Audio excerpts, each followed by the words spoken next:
One, and we're live. Hello. Hi, internets. Welcome to the stream. Hello. Holy shit, I'm clipping. Yikes. Audio's tough, kids. How's everybody doing on this fine evening? Oh god, I'm still clipping. Oh no. Oh no. What's going on? Ugh. All right. Still on stream It's starting fine. soon. This is fine. Everything's gonna be fine. I think everything's gonna be fine, you guys. I trust. I believe. Fine. There's I believe no that. technical difficulties. Yeah. The good news is you guys haven't clipped yet, so There you go. that's the good news. You guys are carrying the audio of this podcast. So Stream, we will just whatever. continue to answer all of your questions in like full sentences, including the question in the start, so that everybody knows the full side of the conversation. There you go. Well, no, like you can hear me. All right, we're good. I think we're good. If as long as I don't talk much louder than this, I can always bring my mic down a little bit if I know I'm gonna have to talk louder. Here we go. All right, cool. Yeah, Marissa, welcome back. Hi, thank you. We missed you last week. I'm sorry I missed you guys. It's Glad to be okay. back. It's all right. We had a fun time, Mhm. and we're gonna do a quick little recap to catch you up so that we can all be on relatively the same page. Does anybody have any pressing matters that they would like to discuss before we begin to do that? I do not. Good. I don't think so. All right, cool. We're such good, interesting people.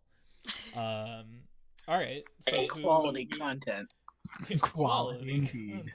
content. Okay. So, what happened last time?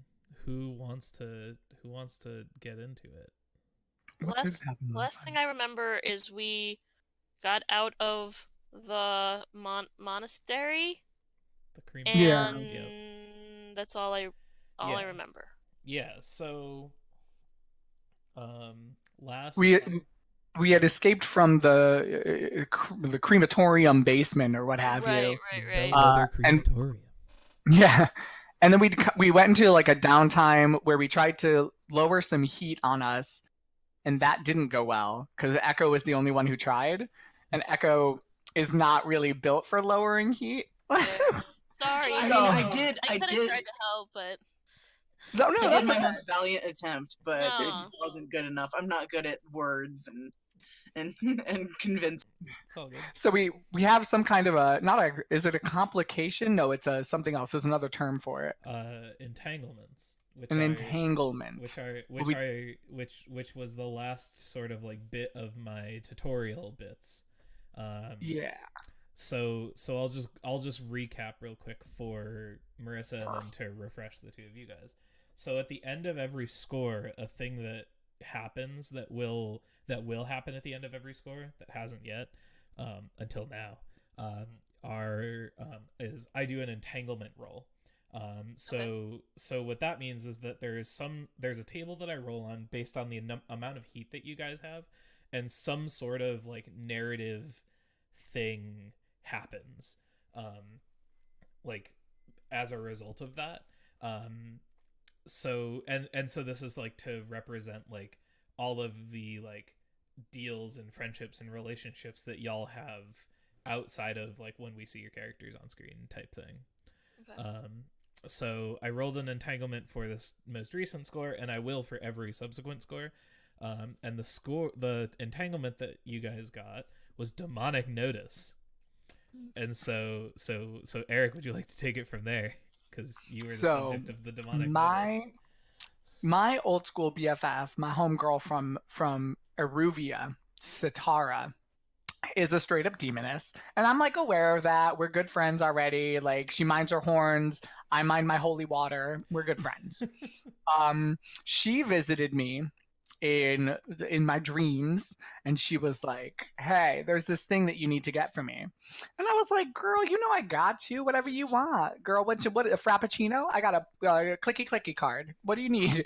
And she was like, no, not a frappuccino, you silly goose. Remember that little hourglass thing that our friend Moon had? She was like, yeah, go steal that. I want that. And I was like, she doesn't want it. She wants you to have it. Oh, I she- thought she was like, I need it for something. Oh, she wants No. me to have it Why for does something. she want you to have it? She wants don't know yet. she wants she told you and it's been a week, but she told you that there will be events happening at some point and she's going to want you to have it. Want me to have it? Oh no, I remember that something was coming, but I thought she's the one who wanted. Okay, so she's looking out for me. It would be in my best interest, and in my best interest means our best interest for me to have this when said events come to pass. And if I'm one who can say, I don't think a demoness would lie, so there's very no reason to disbelieve. Does this look like the face of a demoness that would lie to you? Yes. Yes, it is. A glorious succubus. But yeah, so that was one thing. So we have a possible score if we can try to lift this hourglass from Moon. So we want to betray Moon in favor of a demoness. So here's the thing with there is no stated here's how we have to get it. No. So it's not unnecessary like we have to betray Moon. It's like a can we ally Moon to our cause, like, and then we have it with us whenever said events transpire. So the artifact allows you as the user, as the caster, meaning Moon, to see the last several moments of somebody's life before they were killed. That's very Yeah, like why do I need that? Like what events are going to transpire where I need that? that's very Sarah, much I'm like worried. Return of the Obra Dinn, which is an amazing game. I don't mhm. know if that's where that came from, but that's an amazing. I wonder. Such a good game. I wonder if that's an influence of mine. Oh, that lovely game that I've played on this stream before. It's so good. It's a very good game. But yeah, so my demonic BFF is like, you should have that. But she, like, that's the thing with all demonic messages. It's so vague. She was kind of like, just have it. As long as you have it when these events come, like, you need to have it. Mm-hmm. So the demoness wants you to have it. Yes. So that, but all right. I don't get it. Like, why does she care? No, she's my best friend. That's why. Oh, okay. Like it is so looking you out should for me. have that. Yeah, kind of. As far I as assume it's yes, looking out for me. as far as you can intuit. I assume that the original friend I was allowed to select would remain my friend, but I could be wrong. So that's the entanglement? Yes. Yeah, that's the entanglement. So that's the entanglement. So you can either accept the demonic offer, lay low and forfeit some rep, which is like the currency that you use to advance in tier, like laying low and ignoring it, or ignore it or deal with it in some other way. That's up to you guys. So. If I know anything about us, we don't like to ignore stuff. Yeah, I'm down to not ignore things. And again, from 13's point of view, she's looking out for him ultimately. Like, what the hell? Robbing people that trust us is just fun.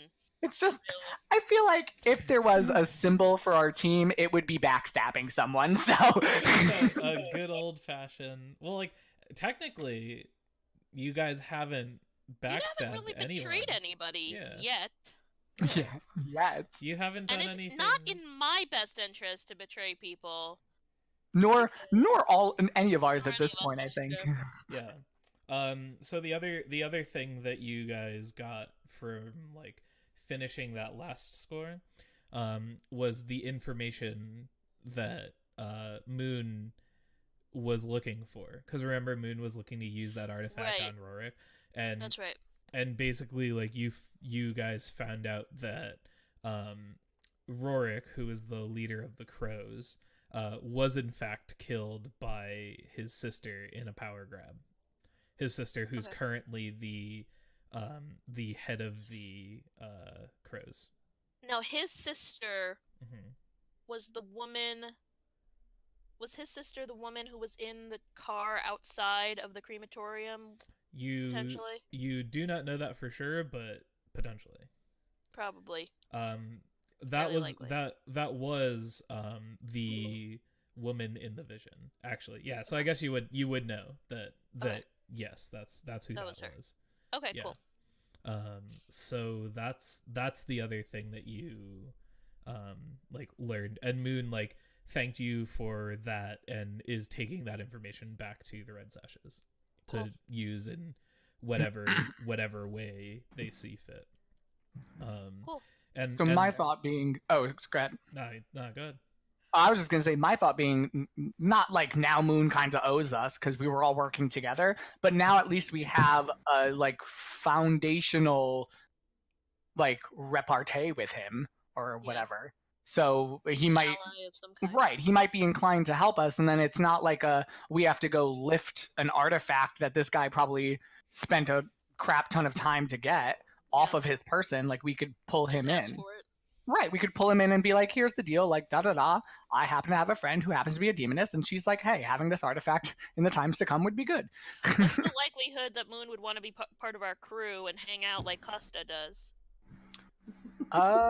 We would have, I imagine, ask him, but I 'Cause, don't. I mean, then we wouldn't have to steal it. We could just, So what are the have benefits of Andy. being part of our crew then? I mean, let's sell it to the guy. Like, Starbucks? we're coffee. great. I mean, I look at get it for us. coffee.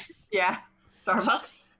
Yeah, Starbucks we've all the other important thing that from last session is that we've established that apparently Starbucks exists in Duskwall. I mean, it kind of has to, right? It's Bookstore. everywhere. but it's It's bar probably it's, called it's, like it's- Levia Brew. it's Barstucks. Some bar stucks. I like that. Oh my god, can I tell you guys? So this is a slight derailment, and then we'll get into it because I'm gonna let you take like downtime actions because everyone else Okay, is cool. downtime. Slight derailment. So I ran D&D in person for a friend of mine and a group of his friends that I didn't know yesterday, and they had to go and investigate some shit in a desert, and they got the job from 3 archaeologists. One of them was a small, squat human in explorer's like safari gear with a giant red mustache named Nigel Bornthery. I hate you. I hate you. I hate I you. love it so much. I was so proud of myself. Ugh. That's it. That's the stuff that makes D&D worth it. So much.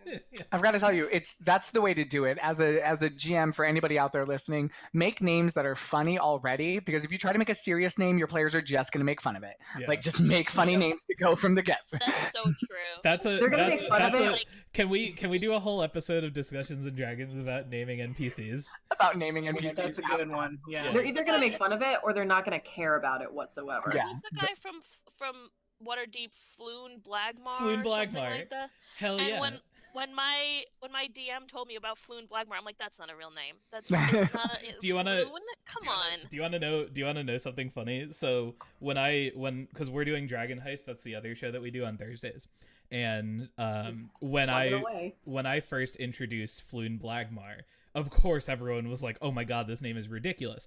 And so what I did was I had Volitham Gedar reply, "What do you mean? Floon is a common name, and so it's canon in Waterdeep, in our Waterdeep that we play, that Floon is as common a name as like John or like Like something Mike. like that." And so like Floon so the fifth. yeah, well, not even that. Just so like they like go and they like do something, and the city watch show up to like take control of whatever situation, and like the captain is like, "All right, Officer Floon, secure the perimeter." Like, he's like, "Yes, sir." I love it. It is a first name and a last name. Floon Mar. Floon. Moon Moon. Floon Floon and Moon Moon. So anyways, so Marissa, you've got some downtime actions. if you'd Yeah. like Was to- there anything else that happened? Like, was it just downtime last time? Oh yeah.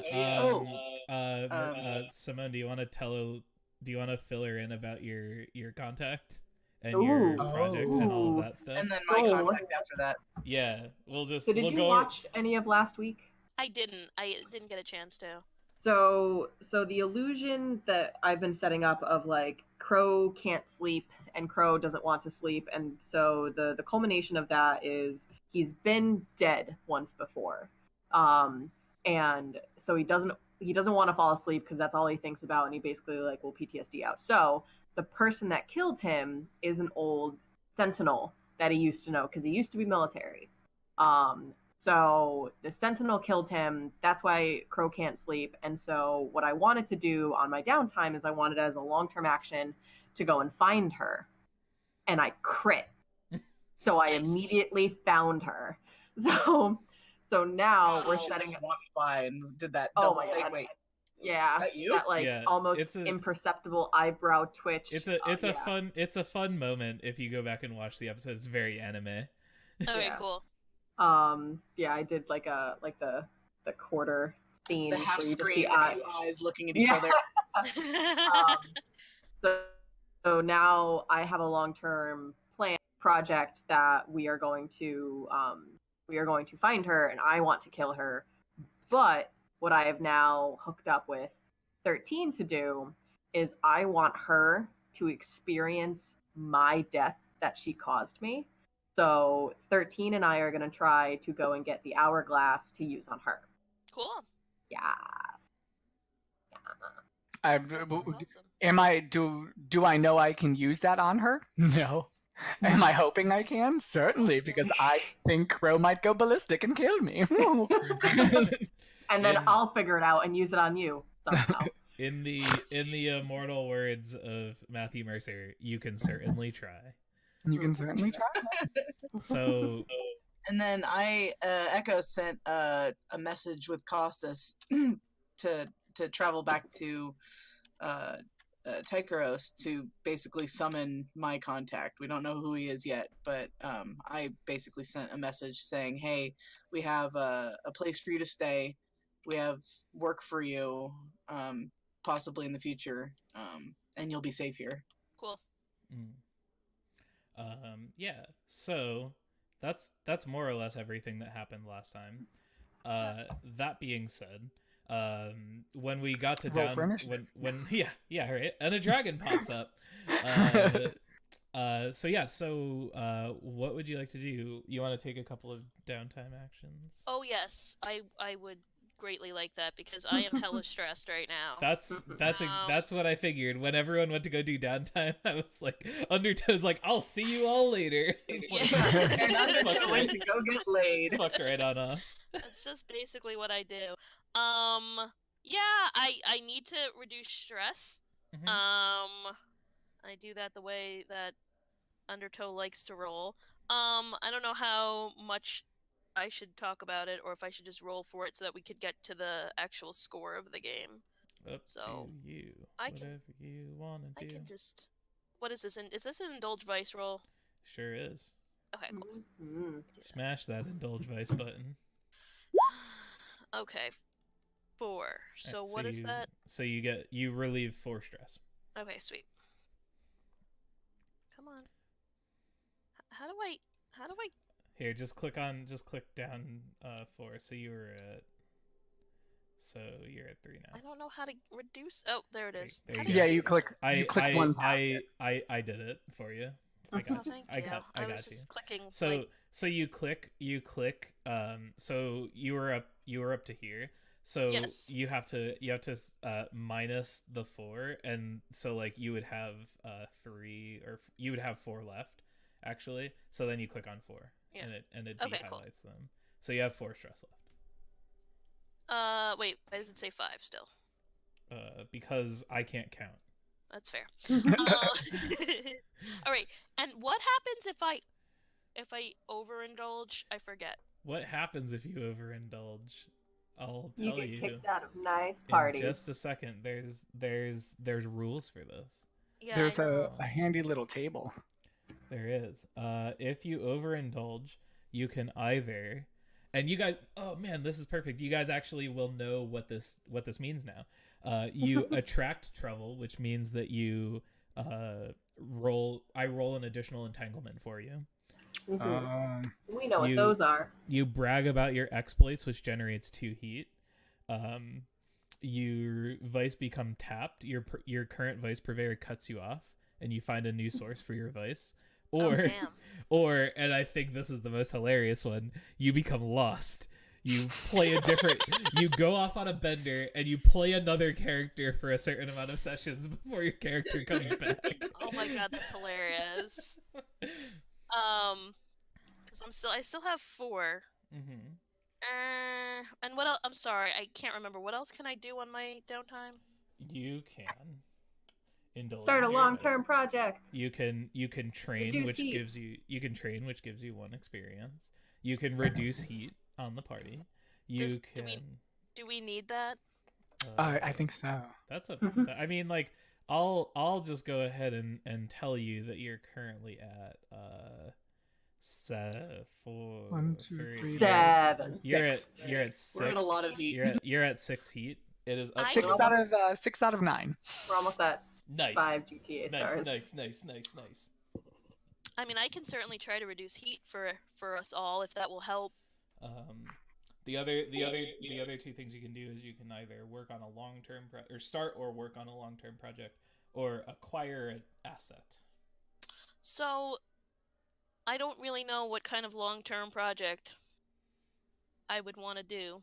Okay. You can literally do like pretty much anything. Like the way that making a long-term project works is like you say, "Hey Steve, I want to do blank as a long-term project," and I say, "Okay, I think that's going to be a clock that takes X amount of segments based on like how difficult I feel that long-term project will be," and then so you put that clock on your character sheet, and then you work towards it as a downtime action. So like maybe building a house or making a weapon or building up a network of people, stuff like yeah, Making a harem. Making a spy network, making a harem spy network. yeah. Oh, a harem spy network. That's not a bad idea, actually. Like You're like totally spies. You're quote God, unquote little birds. Oh my Yeah. god, that would be awesome. I would love that, actually. Can I do that? You could, if that's what you I want to do. mean, I have a couple ideas for projects. That's a good one. Mhm. I also kind of like the idea of just having like a dating sim of me trying to hook up with that woman that we met. The one that looks like Gal Gadot. No, not the one that looks like Gal Gadot. The one that was before her. Yeah, Liana. Liana, because I couldn't. You said it was no chance to get the other one, so. Well, like the one that looks like Gal Gadot is like super baller, high tier, like, and you're like tier 0 trash right now, comparatively. That could be a really long But how term. much? I know. I don't know. I don't want to. I don't know. No. I mean, listen. I kind of like that first woman. I think she's less intimidating. She may also be a very difficult person to pursue. That's why Is it this gonna is be a too long-term hard? project. At this point, probably. That's what they're wondering. Heyo. So 13, leave. All right, bye guys. so at this point, like we've talked about tier briefly, like the tier of your guys' crew, which also kind of reflects your guys' tier as players. Right now you're tier 0, so you're like bottom of the barrel. Like you don't have very good like access to all sorts of different stuff. That's why when you do like acquire asset rolls and your like fortune rolls and stuff, your default is to roll 2 dice and take the lower of the 2 because you have 0 dice on your tier. As you increase in tier and become more important and your character's like lifestyle increases, that opens up a lot more opportunities to date important people, which I know is like your purpose in this game. So, the only other thing I can think of is opening up my own club. And I'll... Yes, Night at the Roxbury, this shit. And then we could put our base right on top of it, and it could be like our own little version of the birdcage. It'll give me a lot of like contacts at the city. I already know some lovely ladies that Nyrix can hook me up with. Who can be servers. Costa. Your fucking little finger. I could probably get you some bouncers. So good. Yeah, and I bet we could get some good hookups for like drugs. We could get like some nice, I think it would work. I agree. If you want to open a club, if you want to start that as a project, I give you my solemn oath that I will also devote long-term projects to enhancing our club. Well, That would like be that awesome. that could also become like and this is the thing. This is the cool thing about the sandbox nature of this game. You could do a score that is like do something to assist in making the club cool. Fuck up the other rival club. Yeah. I'm down for that. Right. Yeah. Or like steal a bunch of their shit, or like go to some dope ass party and promote your shit. Like Hell yeah. you know, like all of these things are potential scores that you guys can do if you want. That's like, so like the game is kind of opening up at this point for you guys, where like I will still kind of be managing stuff in the background, and I'm still playing the meta game of like the factions and stuff. And so like that kind of stuff will happen. Like the Red Sash Lamplight conflict that y'all have like been entrenched in, like if you guys want to take a step back from that and not be involved in that, that shit will still be happening in the background, and you guys just won't have any influence on it if you want to like focus on doing other stuff. The same way that there are other factions at play, like the Gondoliers who attacked you guys during the smuggling thing, and the Crows who you guys met last time. Like all of these factions like have stuff that they're doing. That might actually be a decent way to break a little bit of our heat down too. I was going to Just say that as something well. big, and now we need to take a step back and work on our like fortifying our defenses essentially. I mean, I'm down. We could have some blackjack, some hookers. You know, it'll be a good old fashioned Some blood needle. Destructo rally. Hey, whatever. We got you covered. Crow's okay with this. Crow agrees.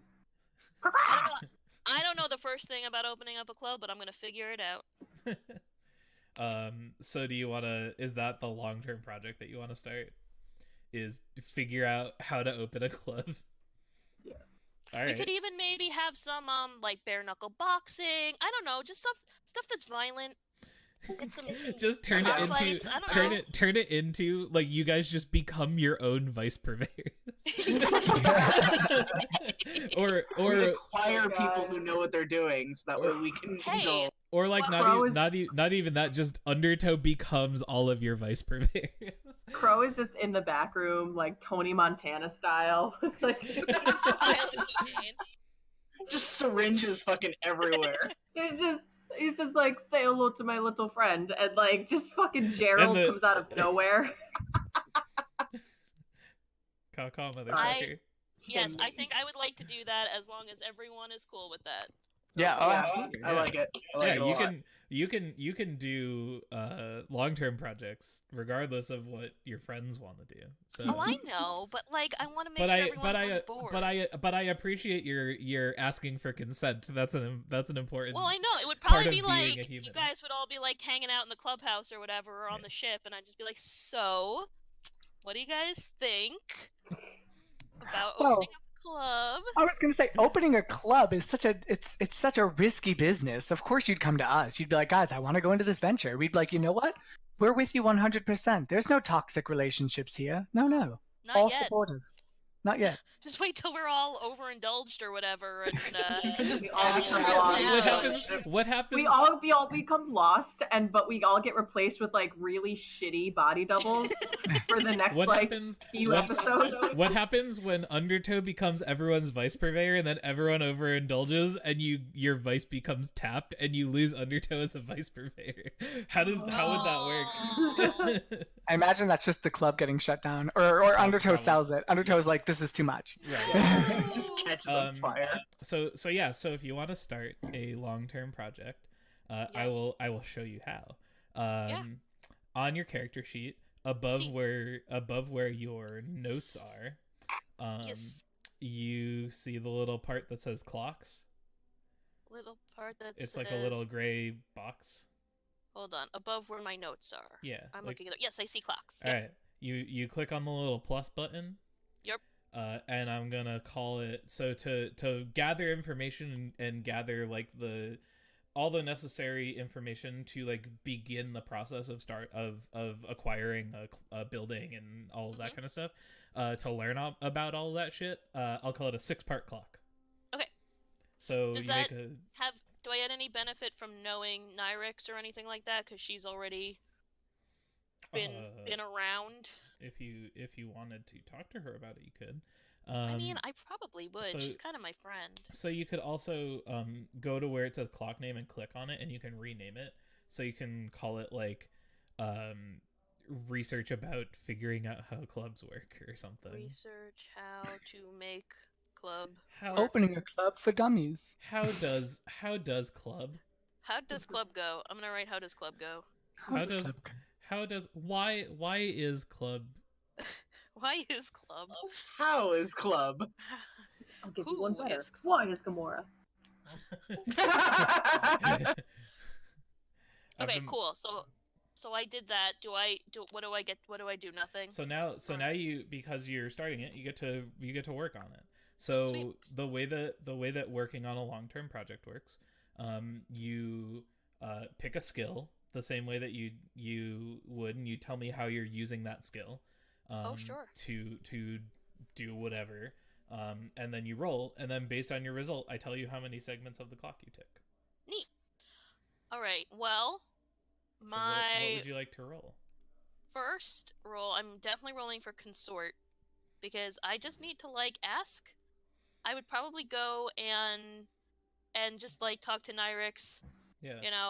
over a drink, be like, what do you think about me, opening up a club? Mm-hmm. What do you think? Do you think I could do it? Okay. So yeah. So I think consort makes sense because you're consorting with a contact. So Yep. that Okay, so just roll it. seems reasonable to me. Yeah. Do it. Mhm. Position and effect don't matter because we're in Don't matter, okay. downtime. Sweet. You got 6. All right. So you tick. Let me just make sure I've got it right. You tick 3 boxes. Hell yeah! Nice. Very nice. You're the Um, best, Nyrix. Yeah, so Nyrix, you're out talking to Nyrix, and it's a girl, right? That's what we Yeah. decided. Yeah. Yeah.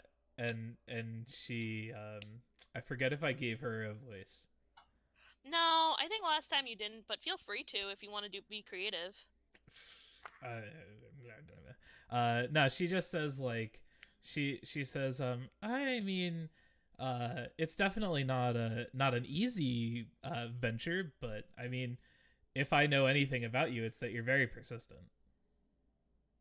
Hell yeah!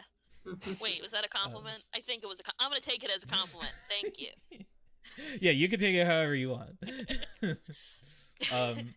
So yeah, so the rest of the scene is she tells you a little bit about how the place that she's working, and a little bit about the history of it, which she knows and she tells you about, but Steve does not know.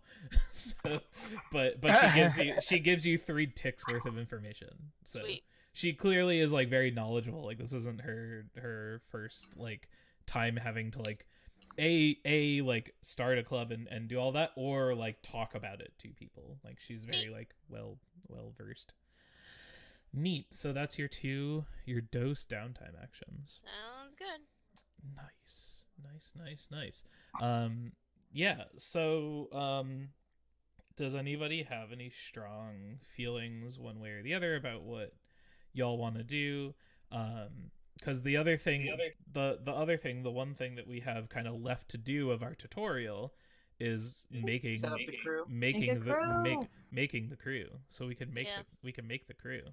Do it. Yeah, let's do it. Let's do it. Let's do it. All right, I'm gonna swap the stream over to the map screen so that they can see our Roll20, and we're gonna make the crew. So pull up the crew sheet, and I'm not gonna pull up. I'm gonna literally open this book to the crew creation thing, and we'll go through it one step at a time. Yay. We're becoming real people. It's happening. I opened straight to the crew, chapter 3. For anyone following along at home, page 92. Page 92 in your textbooks. Yeah, right. That's essentially what this is. Okay, so we talked a little bit about it briefly yesterday, or not yesterday, last week. About what type of crew you guys want to be. We talked about it briefly, and I told everyone to kind of take a week to think about it and whatever. I'll go through them all again one more time for everyone, and then y'all can discuss it and come up with what it is. So you could be a crew of assassins, which is, I feel, pretty self-explanatory. Bravos, which are like mercenaries, thugs. They execute battles, extortion, sabotage, and smash and grabs. You could be a cult, acolytes of some forgotten god, or Satara. Just saying. She's a demoness. I'm not gonna make a cult around her. Oh, there are probably already cults you could join. Pre-made cults. You could be a prefab cult. Prefab cult. Yeah, right. You could be hawkers, which is like your vice dealers. You execute. So there's two sentences for each of these. One is like what they are, and two is like the types of scores that they do. Hawkers, vice dealers, they execute product procurement, covert sales, shows of force, and social events. I like that. You know, I wasn't even thinking about that until you decided to start the club. About the club. Shadows are thieves and spies. They execute burglaries, espionage, robberies, and sabotage. And smugglers are contraband transporters. They execute clandestine deliveries, territory control, and expeditions outside the city. So on mine, it's also coming up vigilantes. Vigilante. So vigilantes is a custom, not a custom, but like an expansion crew type that I think John Harper wrote into the game after this book. Okay. And so, I don't really see us as vigilantes. Yeah, I was curious. I don't think y'all are quite Batman. Nah.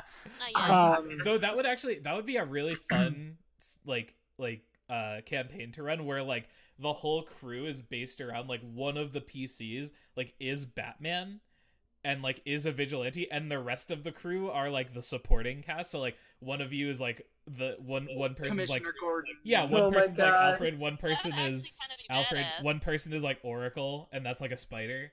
I would want to be Alfred. That'd be kind of Cool. That'd be kind of dope. I would actually be down to. We're gonna put that on the back. We're gonna put that on the back burner. Back burner it. Yeah. Blades in the Dark Batman. Bats in the dark. Bats in the dark. Bats in the dark. Bats in the Dark. Oh, Blades. Bats Blades in the cave. All the rival crews are just like the supervillains. Oh my god. Like Nice to meet you. Like the the Joker gang, like the Mr. Freeze gang. Ugh. That'd be pretty. I'm kind of into this actually. I just made my boyfriend rewatch or watch for the first time Holy Musical Batman, which is a glorious production. What is that? I've never seen it. Oh my god! So it's by the people that do a Harry Potter musical. Okay. Have you heard of that? So it's by the same group, but they do Holy Musical Batman, which is the story of Batman being basically the Dark Knight, and then he's like, everything's awful and I'm sad, and Alfred's like, I'm gonna buy him an orphan, and then he buys him Robin. So and the premise of Lego Movie Batman. Yeah. I guess I haven't seen it, so yeah, he buys him Robin, and everybody is like, Robin sucks. What are you doing, Batman? It's like, Robin doesn't suck. Robin makes Batman happy. Like, yeah, it's That's fantastic. awesome. All right. I highly recommend. We can talk all about that when we're not in the middle of very important crew creation. Sorry. It's fine. I derailed this once already too. So. All right. So, what type of crew do you guys think you want to be? I am leaning more towards Hawkers now. I still like Shadows. I'm literally in between Hawkers and Shadows. So if Undertow was about to say Hawkers, then I don't know what to Shadows do. again? They're like the thieves and the spies, and I think are we're like a perfect combination of the two. Shadows They are kind of are. they execute burglaries, espionage, robberies, and sabotage. And Hawkers. I mean, it doesn't. Hawkers are product procurement, covert sales, shows of force, and social events. And so another kind of like point.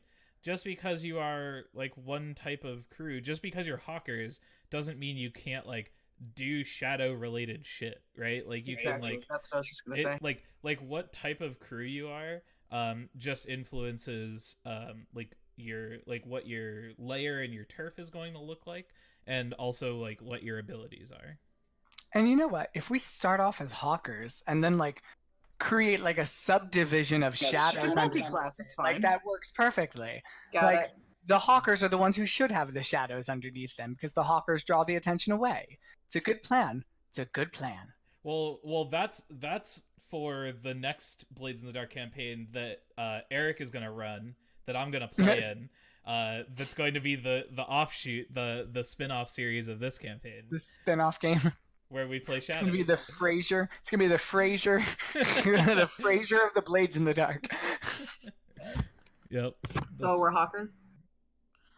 I like hawkers, but If we It can really still do shadow-related things, because I do enjoy the idea of us doing like sabotages and like espionage and robberies. and I Yeah. did like sneaking in and disguising myself and Yeah, pretending to be something not- else. That's pretty I'm- shadowy. I'm also not gonna be like a hard ass. I'm not gonna be like, nope, you can't do that because you're the wrong the wrong crew The type. wrong crew Yeah, type. yeah. I'm not gonna be like, your characters wouldn't Still do do that. what we want. Yeah, so I'm fine with us being hawkers, but like we do shadowy missions when necessary. Okay. Word. Yeah, and you can also take there's like the same way that you guys have access to veteran advances, you can take like veteran advances and get abilities from other Oh. crew types and stuff. Awesome, Sweet. cool. It's a little bit more pricey for the crew stuff. I think it like takes 3 crew advancements to get one thing from another crew playbook. But also if we like play as hawkers for like however many sessions and y'all just are like, we want to be shadows now, then like we'll just change the career playbook. Yeah. Right. See Alright. how it goes. So Yeah. let's try hawkers. Kaplam. Look at all the stuff that got filled out. All right. We got lots of things now. All right, so we've got that's only Oh step. damn! Oh step damn! Personal Um, clothier. one. How do you What? say that? Oh my Alright. god, I'm here for it. Vice. Luxury. Den? Luxury venue. We picked right. We picked right. I like the Vice Den. I like the Foreign Vice Den, market. too. All right. Oh, People having sex in a corner while so- other people are beating each other up in the other corner. And everyone Alright. else is getting high. Look out! So Look out! I'm gonna add these extra 2. So you guys have, it says you start with 2 coins because we're kind of doing this after you've played a bunch of things. You guys have 4 coins. With and you're tier 0 with a stronghold and 0 rep. But you guys have rep because you've done some missions. So you guys start And we also have starting 2 with 4 rep. crew advancements too. Yeah, we'll get to those. Let's make the crew, and then we'll talk about using those crew advancements. All right, so we have to choose an initial reputation and layer. So your crew. Oh, hi dog. Your crew has just formed and acquired a layer. Given this group of characters and their previous escapades, what initial reputation would you have among the factions of the underworld? So, based on what we've done so far, what kind of a reputation do you think you guys have? Scrappy? Yeah, I was literally gonna say like something like scrappy savvy. Yes, I feel like we're like people kind of laugh at us, but maybe are like when they laugh, they're kind of like, oh, Like, like in the back of their mind, We're gonna keep an eye on these guys. yeah, exactly. It's, Yeah. Like, it's one of those like we'll watch underdog them. things. So Like an underdog, like, oh, they have no chance. so the Yeah. little Yeah, could we They be underestimate underdogs? us, but Definitely underestimate us. still keep an eye on us. Yeah, so Yeah. like the little example ones that they give, which you don't have to use, are like ambitious, brutal, daring, honorable, professional, savvy, subtle, or strange. But you None can of those. Yeah, savvy. I said savvy, but like if we had to choose between savvy or scrappy, scrappy is the way to go. Okay, so we'll go with scrappy. Where is that? It's on page 93. Do you have the PDF okay. up? Because I do. No, I don't. I do. I'm a good gamer. I'm a wizard. I'm a wizard at heart. Like I have my research materials at all times. The right. definition of scrappy is determined, argumentative, or pugnacious. Oh, literally just a picture of us. Yeah, basically. Pugnacious means eager or quick to argue. I didn't know what that word meant. Okay, good. Let's I was talk- like, we look like pugs. I'm okay with Yes. that. so let's talk about where you want your lair to be. So we've been using this sort of like temporary housing situation that y'all have in Dunslow, I think it is. Yeah. Does the lair have to be a solid location, or could it be the ship? I mean, like, I'm fine with having the lair be the ship if that's what you want to do. I'm down. Why have a Yeah. giant ship if you're not going to make it your We house? have it. We might as well just hang out on We it. have a boathouse, get a club. guys. We're like the coolest uncles on earth. Like, we have a boathouse. We could make the club on the ship. It could be a party boat. I don't think that. Are we?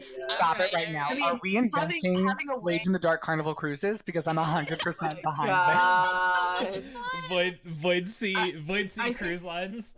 I think the club should You be go out separate you go out because- you go out into the Void Sea, and like one of the big things is like you like go look at the Leviathans. Oh my god. Like I the could be a giant cruise eldritch director. horrors. Good Oh my morning, God, there's everybody. like little, Look to your little left. there's like little middle-aged couples being like, oh, 13 could be the magician on the ship. If you yes. if you just look to your left, you'll see Zekroz the Devourer. We can't. God, we it'd be- unfortunately anyway, no, we can't it's- get any closer because he'll destroy our ship and consume our souls. But last week he just learned how to balance a ball on his nose. So No flash photography, please. He's doing like he's got like a giant basketball and he's like spinning it Harlem Globetrotter style on a Love tentacle. it. Love this. We're like, we can't get any closer because he'll kill us. However, you could get closer with these Leviathan scarves. They're just Yeah. $37,000. Like, oh my God, you have like a little roped off area that's like the splash zone, but it's just the zone of people that stand too close to get eaten. Like, oh no, you're in the splash zone. What's your ship's name? the Leviathan. No. Okay, I don't want to name it the same. I don't know. I have to think about that. Right? Naming things on the spot is tough. That's fair. We'll think about it. I'll just put We'll circle back to that. your Can we your call it- layers Can we under call those. it Lady for now, just temporarily? Well, she Your is a ship- lady. Yeah, your ship's name is just Lady. But yes, I strongly am saying that the ship should not be our lair, because what if shit goes down at the club and we need a place to get away from? I put a comma there so it doesn't look like it's Undertow's boat lady. She's a boat lady. I might have a boat lady. I don't know. That a long-term project. Acquiring boat lady. All right. I agree. I agree that we shouldn't.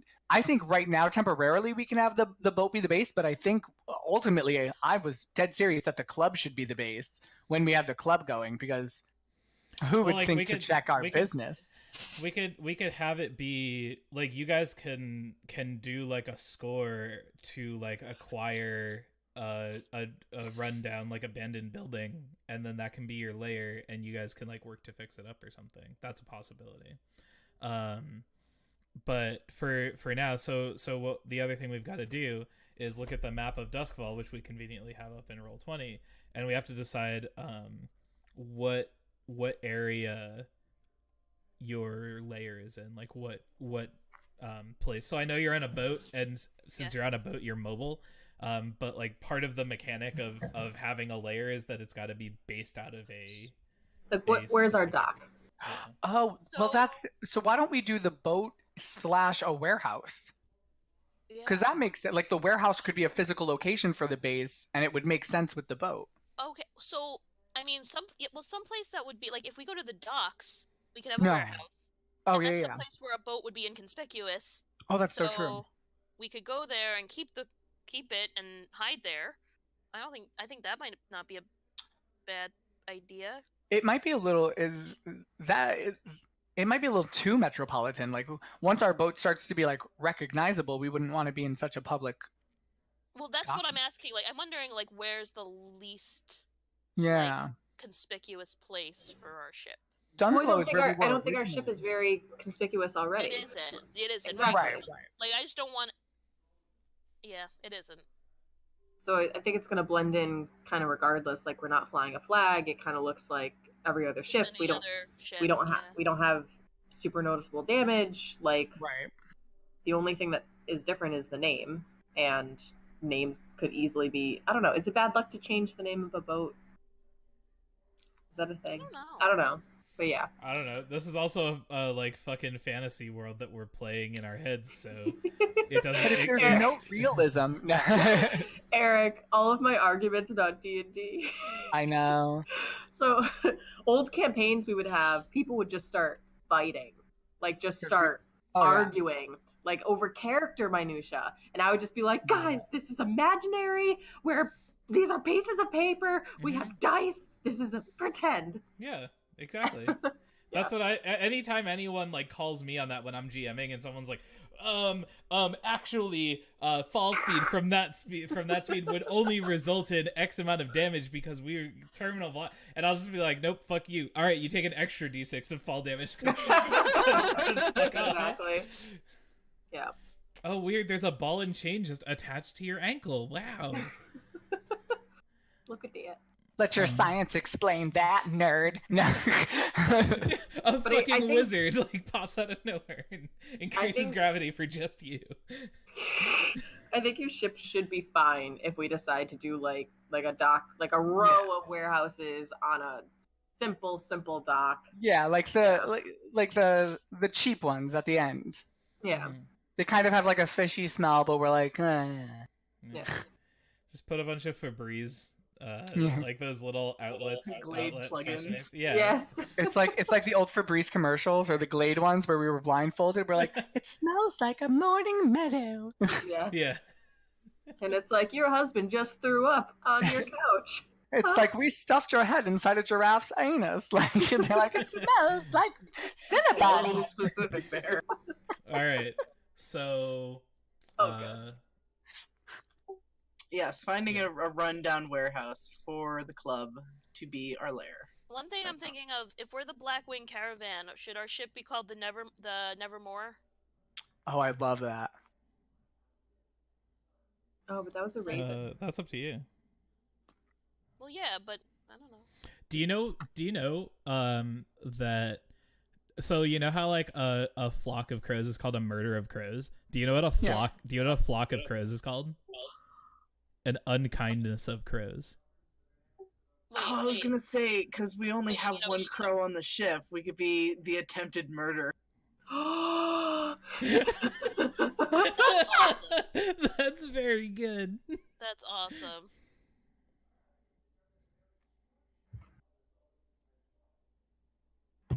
And Simone just broke. Gone. She's gone. She's gone. Oops. She's dead. F in chat for Simone. Yeah, right. R.I.P. Simone. Well, all right. I'll just play crow now. All right. My crow's name is officially changed to Gerald. As the acting crow, I'm officially changing the name of my crow. Yeah. My first order of business. Okay. Pez Anyways. are the best. Let's. All right. So we've got that. We've got that. We've made Simone cry. That's all we needed to do. Our episode is done. Thanks for coming, everyone. I love puns. I love dad jokes. They just get me. They're the best. I'm aware. All right. Establish your hunting grounds. Your crew is brand new, but you've chosen some small part of a district as your hunting ground. This is the area you usually target for your scores, and you know it well. Your hunting grounds don't have to be in the same district as your lair. The area is small, only 3 or 4 city blocks, but it's an intrusion on someone. The entire city is divided amongst larger, stronger factions. And the GM, that's me, will tell you which faction claims the area, and you decide how to deal with them. So we have decided that our ship is going to just be in the docks? Yeah. Okay, yeah. Just making sure. Okay. Let's go with that. Where do we want to hunt? I don't know know the difference between any of these areas. I was gonna say that. I mean, Where's the area Night- we started? Night Market. This sounds like a good spot for us as hawkers. I mean, it's got the word market in the name. Like, Where's the night market? It's Top right. right. Oh, it's top right. above top right, I got you. Coleridge. We started in Dunslow behind the Ironheart Yeah. prison. So your first score was actually at the docks, and then you went to Dunslow, and that's where your like temporary bit was. You had to then smuggle something from Dunslow over to Brightstone. And you did Brightstone that. is like the high end area, right? Yeah. Brightstone is like Brightstone. Yeah, night Bright, market. Bright, for us. Brightstone and White Crown are like the two like super rich areas. I would say either the docks or Dunslow, just because character-wise, the way that Spike described it is like it's an area that we know. That's like our grounds. So I would say pick something familiar. But if we want to like look ahead and assume that we've sectioned something Done off, our maybe research. do it that way. Well, I would say that we don't want to hunt where we sleep. You know what I mean? Like, you don't want to Okay. make your hunting ground where you're like, you'd want to do all your scores and then escape to your hidden layers so Yeah. that the people that you're doing your scores against aren't like, you just went across the street. The fuck? I'm just gonna follow you home. Okay. And Dunslow seems, I don't know, what What is Crow's Dunslow? Foot? And what is Crow's Foot?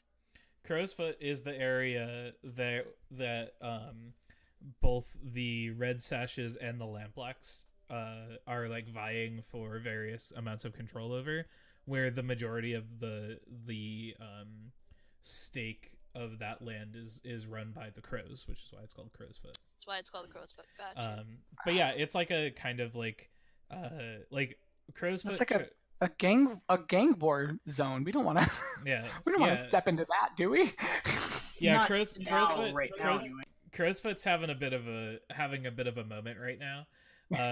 Char Hollow is like the super poor area. We don't want to do that.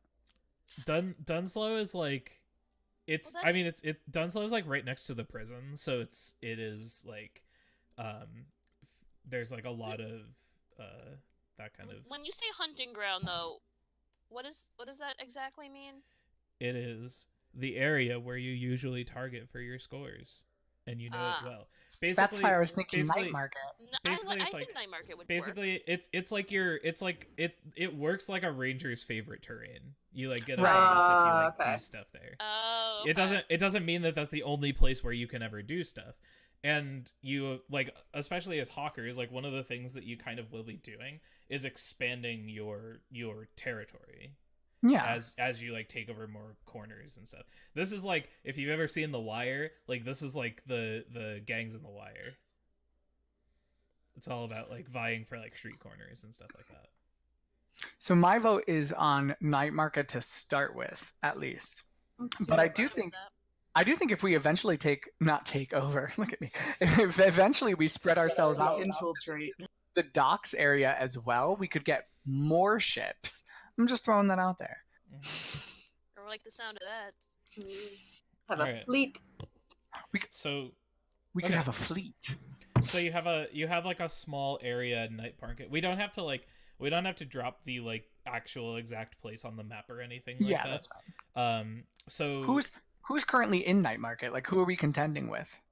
that's the thing that Steve does not know at this very moment. Okay, But that's but it will be someone, which is why Right. I'm going to ask you this next question. So you have three options as far as like how you are able to operate in this area.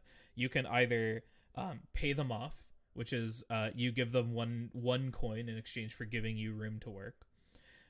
You can pay the faction 2 coin as a show of respect and get the area plus gain 1 faction status with them. It's like reputation.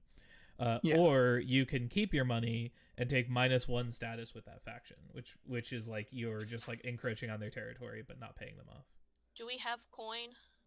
We You have have- quite a you bit have- of coin. You have 4 I coins. think I say max coin. So I was that way gonna- we can get a head start. I was See going their- to say the same. I was going to say if somebody's willing to drop the one to just pay them off, I'm willing to drop the other to get us the +1 bonus. Well, spent you all guys, of mine at the you bar, guys have so- you guys have 4 coin as a crew right now. Oh, right, to right. spend. Plus our own. So Plus we our could own just- money, yeah. Plus so, plus your yeah. own, yeah.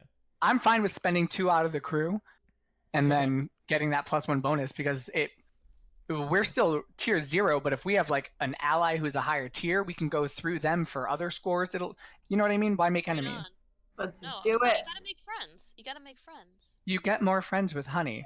You get a Yeah. lot You more get Make friends. friends with So- gold. Honey so- smeared, yeah, with gold. Crow doesn't get So- friends; he gets information. So You get a lot. so- You get some friends with honey. You get more friends with money. So in That should be our crew slogan. That's, So that's in- on the back of your boat. That's the title of our It's theme very song. subtle. So in between sessions, I'll figure out who that faction is, and I'll let you Okay. guys know. You guys will have like a sheet with like all of the factions in the game and your status with them eventually. I was waiting. Now you kind of understand why I was waiting to do that, because Yeah, making the yeah. crew kind of establishes your like starting foothold. Okay. All right, I'm gonna run to the bathroom really quick. I'll be back. Don't wait for me. I agree with every decision you all make, All right. except for Simone. Accurate. Okay. So the next thing we get to do is probably the thing that Eric wants to be here for the most, which you get to choose a special ability. So you see these special abilities that these like hawker abilities. You get to choose one of them to start with. Oh boy. I know he's gonna want silver tongues. That looks awesome. What was? Wait, hold on. Or Ghost Market. Shit. What's Ghost Market? Through arcane ritual or hard-won experience, you have discovered how to prepare your product for sale to ghosts and/or demons. Okay. Oh, Okay. damn. So, question about They- Ghost Market. They do not pay you in coin. What do they pay you with? Okay. If I do open a club, can we have ghosts in the club? If we get Ghost Market.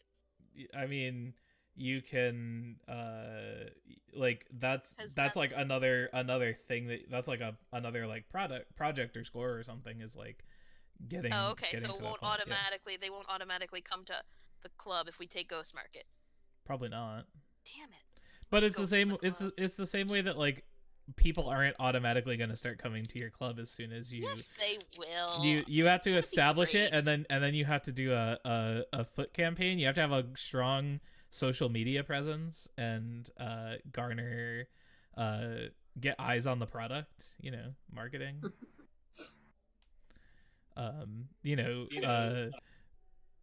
Everyone in Duskfall is big on the gram, so. I just imagine like teenage girls like whipping out their phones, but when you look at it, it's like a tiny Ouija board. you know, Duskfall gram. I kind of like Silver Tongue. It's not Grinder, it's Ghoster. I like Silver Tongue too, but too real. I like it for the double entendre of to ghost somebody, but in this Right. in this Yeah, world, it's actually a good thing. Like, probably. I don't know. I also like High Society because we can take -1 heat during downtime. I also like the good stuff I like the good stuff too. because it's vague. It's like your merchandise, so that could be drugs, that could be women, that could be the Fight Club, that could be anything. Yeah. So I those mean, are the I'm- two. All of these are useful. I'm down for Ghost Market if you guys are for it, but my vote is the good stuff and probably High Society. Well, remember that you can also get like multiples of these, like eventually. Oh yeah, You can- eventually. you can work your way towards getting more than one. What is Yeah. +1 action rating? Is that like another tick on our sheet? What are you looking at? Silver tongues. Oh, yeah. It means that you get another dot in a Okay. stat. Yeah. So like, you can either add a dot to one of those that you have 0 in, or get an extra dot in it already, but you can't have more than 3. I mean, Undertow likes that, but Echo doesn't care. yeah. Has some feelings. So okay. She's not quite smart Hulk yet. Nice. No spoilers. No spoilers. So Eric, so we this, need you. Oh, I'm sorry. I got out of the bathroom and my puppy was crying, and I was like, "Oh, no puppy." Oh no. I'm like, "Oh, no puppy." You're like, whatever decision you make is fine, and then I was like, this will probably be something Derek or Eric actually has like a thing to say is because we're picking a special ability. Oh, actually, as a matter of fact, everyone, you don't even have to wait. I was already looking at. Give you my suggestion right now. I was gonna say Ghost Market. I knew it. That's what I said. I'm like, Eric's gonna like Ghost Market. I was gonna suggest Ghost Market. I would like to sell knickknacks to demons. I'm shocked. And surprised. what could we possibly sell that a ghost wants? Knickknacks. A body. I imagine like their bones. Like I've got your hand, and they're like, "Oh, give me." They won't even give us coin. They got to give us something else. Yeah. Exactly. What else? Anything. We could barter in souls, Undertow, and I don't know if you're aware of this, but that's the currency of death. It's fair. It is also what kind of, powers the city, so... Or, right, powers the city, and also, like, favors. And favors from demons are very useful things. I'm okay you with guys Ghost are like a few steps away from just being a cult.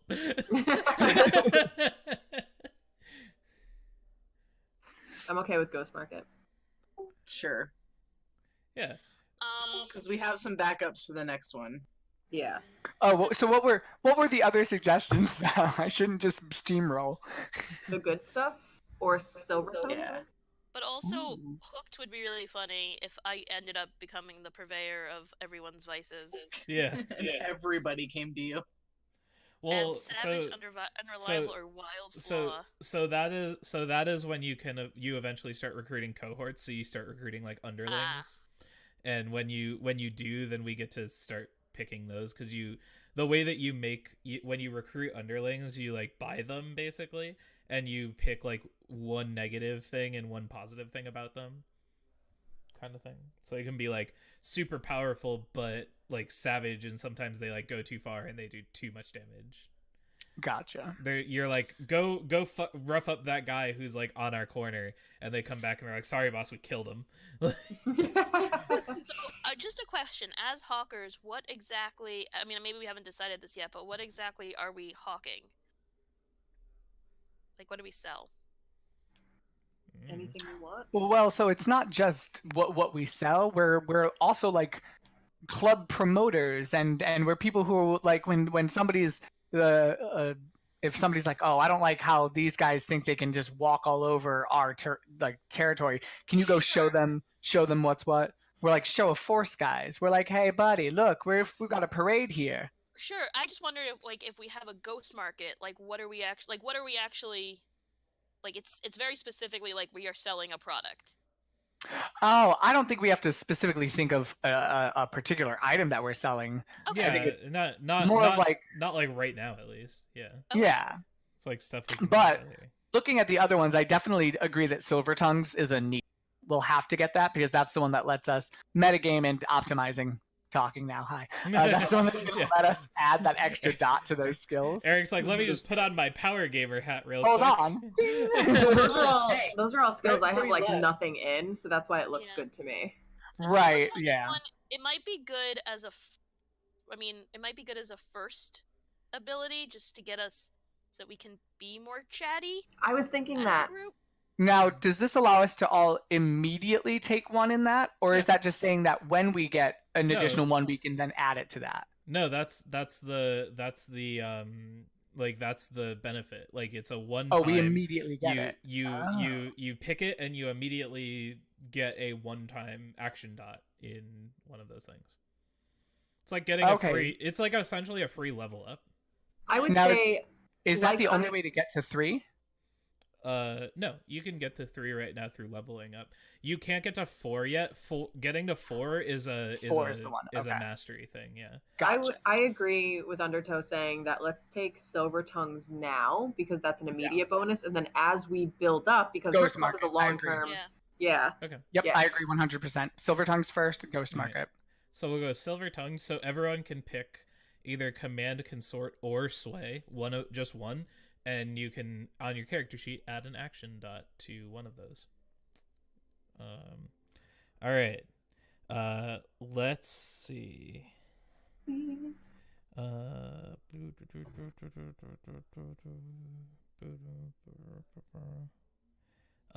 Okay. Next thing we got to do is assign some crew upgrades. An upgrade is a valuable asset that helps the crew in some way, like a boat, or a gang. See the complete I description. thought you were gonna say a Okay. gay. I also thought I was going to say gay, and I was going to be like, are we high enough tier? No, not yet. That's some tier 6 shit.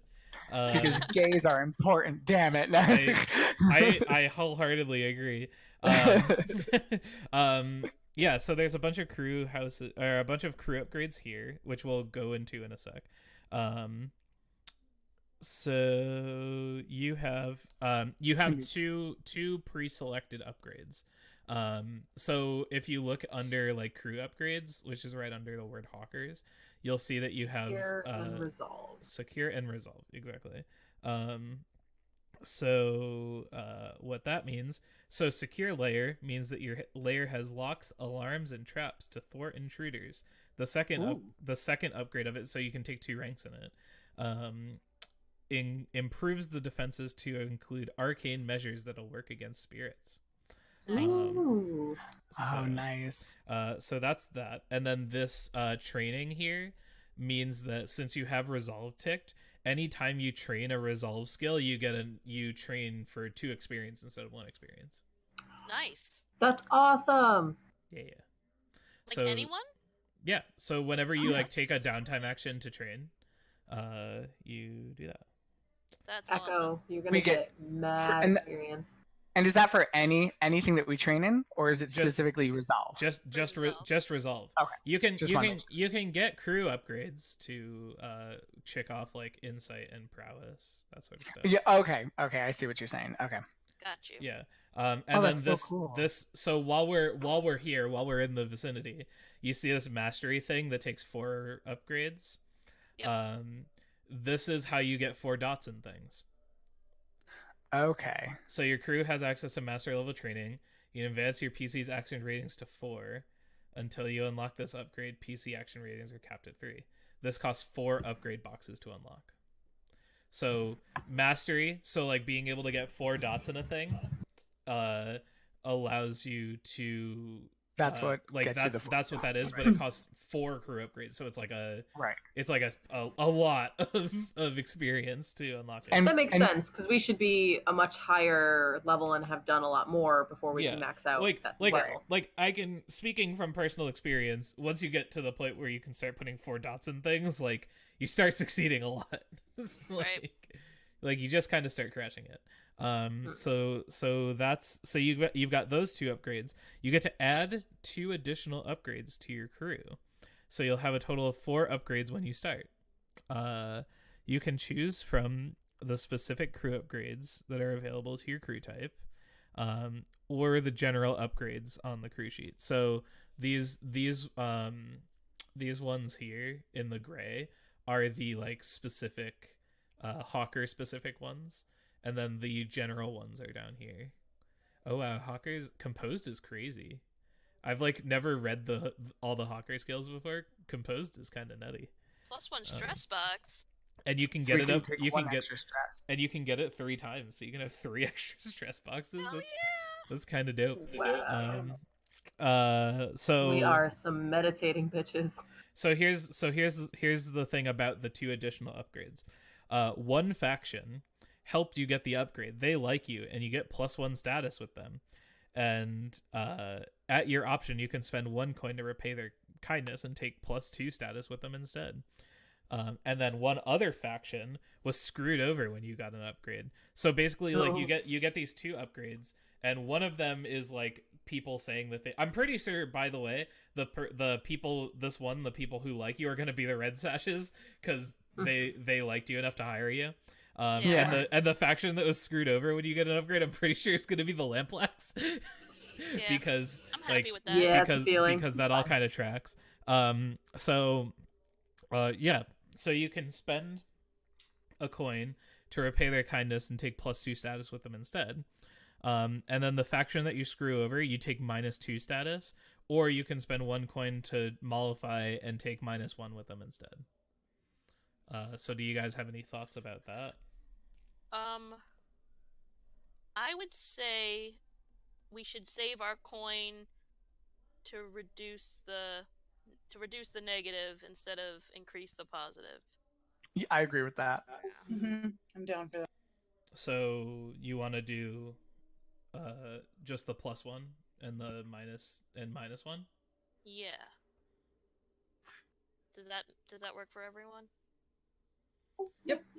Okay. Yeah. Because then we'll have 1 coin left. If we spend both of them, we'll have no coin, or no crew coin. Yeah, we'll only have the individual coin. All right. Yeah, that's fine. Well, my thought is, I mean, we have to make enemies eventually. Like, we can't just pay everyone off to be everyone's friends. Like, You're already. I mean, you're making enemies, but by paying them off, you're making slightly less of enemies. Less enemies. Yeah. Right, but eventually, like, either do you know what I mean? Like, towards the end of the line, either we're gonna care to continue paying them to slow down the progression of their hatred towards us, or we're just gonna be like, F it, we're enemies. Like, surprise, we're your nemesis. Hello, we're little and we're scrappy. That's my thing. And like, 1 coin can do a lot. Well, so a question about how that'll work though is the idea that eventually someone's gonna hate us, or can we get on good terms with all of them? You can. I think that's not a fun way to play the game. Somebody needs to hate us. You can. That can be a thing that you like try to do. It'll be very difficult. It'll be really difficult, and that will become like what the game is about. Instead of like, the game will become you playing politics, and it'll be a lot of like doing stuff for this faction, but like doing it secretly so that this faction doesn't know that you're doing a thing to help this faction out, like that sort of thing. It'll be like very much like that sort of thing. That's fine. I was just curious about how it works. So the mechanic I'm behind it, fine to save our coin and just take. My thing is, the red sashes like us, and they hate the Lamplacks. And if the Lamplacks hate us, then we just stay good with the red sashes, and it's like, oh, you want to mess with me? Come mess with my big sister then. Oh yeah, you're scared. You better run. Like. So it's just more extreme. That's fine. Yeah. So to give you an idea, like, there's like up to -3 or +3 of the faction. When a faction is at like -1, they don't like you, but they won't like go out of their way to fuck with you. -2 means they're willing to go out of their way to fuck with you. -3 is we're in a gang war now, and there are special mechanics for when you're in a gang war with someone. I would think paying the 1 coin to reduce it to -1 will give us a little bit more time. That's fair. I didn't know it only went up to 3. I didn't know it went only up to 3. Yeah. It's the same way with like, so like +1 is like a gang likes you, but they won't go out of their way to help you. +2 is if you have +2 with a gang, like, they will go out of their way to help you. They also expect the same of you. And if you have +3 with a gang, they will like help you go to war. Like, they will like be like ride or die with you. But again, the same is expected of you for them. I don't like that kind of commitment yet. Yeah. Okay, I'm down. All right. If it's only plus up to 3, then we should. Yeah. We have to be a little more careful about. Yeah, we should be a little more careful about when we actually are okay with losing reputation with people. Yeah, as hawkers, and I'm taking my GM cap off and putting on my like player advice cap. I like, especially as hawkers, I would personally recommend trying to stay at like either +1 or -1 with like as many people for as long as possible. Cool. Because that way, like what you want as you're kind of like growing your hawking stuff and like vying for that turf and stuff is for like no one to particularly like you a lot, but for no one to really like hate you a lot. Like if you're just like kind of like cruising in the middle and like everyone knows about you but no one like really cares that much about you, that's like where hawkers want to be. I like that. I'm gonna go back to my GM hat now. So we're gonna pay the 1 Yeah, coin we'll do the 1 coin. Yeah. Yep. to reduce the Yep. -2 to -1. All right, so Okay. you've got 1 left, and I've got that marked down. Okay, we have to choose a favorite contact. So you look at your list of potential contacts on the crew sheet, and you choose one contact who is a close friend, longtime ally, or partner in crime. So tell Wait, me can if we- I'm an idiot. What is a dilettante? What is that? I don't know what a dilettante is. It's like Because I read it as debutante at first, and I was very confused. we can Google it. I'm looking it up. Hold on. All right. It is. I'm pretty a sure it's like person- a socialite. Yeah, who cultivates an area of interest such as the arts without real commitment or knowledge. I had a feeling. Okay. Socialite. Wait, aren't we supposed to pick 2 other upgrades, or is that later? Well, we're gonna get to the 2 banked advancements that you guys have for playing through your prologue after we create everything. So we only get 2. Oh, crew right. upgrades? No, yeah, you're right. We didn't pick the upgrades. We went too far. Yeah. So you can have two upgrades. What would you like? So that could be lair advancement. That could be a special ability. That could be. No, It can't be- we're talking specifically crew upgrades right now. This is part of the So- crew creation. Yeah. So we have 2 crew upgrades that we have to use still, and we have 2 that are banked. Yes.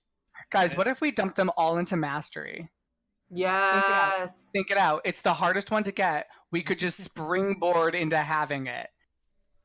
Wait, hold Throwing on. it out there. No, Throwing hold on. So the crew upgrades include the stuff in the dark box that say crew upgrades, and then everything else below it. Yeah. So the Okay. ones in the dark box are like your class specific ones. Like your as hawkers, this is what you can have access to. And then the ones that are in white are like kind of the generic ones that everyone has access to. Okay.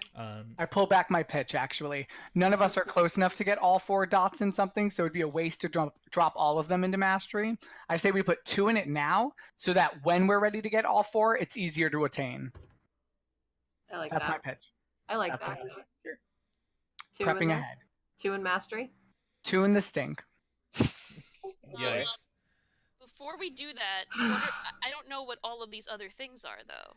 Yeah. So I can tell you about them. Yeah, because like, what if one of these things benefits us a lot? You can and I you don't can know? you can also the little arrows. You can click on them and make a little drop down menu appear, and you could read. Oh, them. okay, cool. Yeah. It's a carriage, a boat. We don't really need a boat. I feel like actually one of your default advancements is just a boat because you have one. Mm-hmm. Okay. Like one of your like regular ones. Yeah. So like you have a boat, a dock on a waterway, a small shack to store boating supplies, and a second upgrades improves the boat with armor and more cargo capacity. So you could do that if you would like. So I feel like just because we've established that your crew has access to a boat, that you guys At least 1 should go into boat, yeah. Yeah. That's fine. And then the other 2 training options, we end up using Yeah, prowess a lot, I feel like. between all of you, I feel like you all kind of use all 3 of them.